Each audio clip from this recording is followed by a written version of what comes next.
YouTube চ্যানেলে। আচ্ছা ফার্স্টে বলি আমার হাতে এটা কি রয়েছে সবাই মোটামুটি জানো, জিপসি।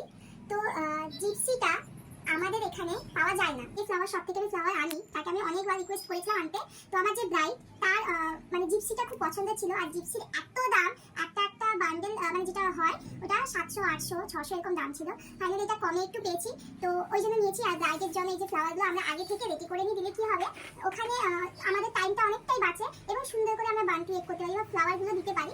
তো যাই হোক, আমি এটা ভীষণ হ্যাপি যে আমার কাছে জিপসি এসে পৌঁছেছে। মানে আমরা যে এরিয়ায় থাকি ওখানে জিপসি তো কেউই ইউজ করে না, এত দাম দিয়ে। তো আর এখানে পাওয়াও যায় খুব দামে, কস্টলি প্রচুর, মানে সোনার মতন কস্টলি এরকম ব্যাপারটা। যাই হোক, ফাইনালি হাতে এসছে। নাম কি ব্যাপার, আমার দেখতে খুব ভালো লাগলো তাই নিয়ে এলাম। এটা কিভাবে ব্রাইডের মাথায় দেবো আমি নিজেও জানি না। ওখানে গিয়ে আমি এখানে যখন বানাচ্ছি আমার এই জিপসিগুলো এইরকম রেডি করে নিয়েছি, কত সুন্দর। এগুলোকেও একটু রেডি করে নিই, দেখবো এইগুলো সব এনেছি। এগুলো ফ্লাওয়ার দেবো, কিভাবে দেবো, কি ব্যাপার, সমস্তটা ভিডিওতে শেয়ার করবো।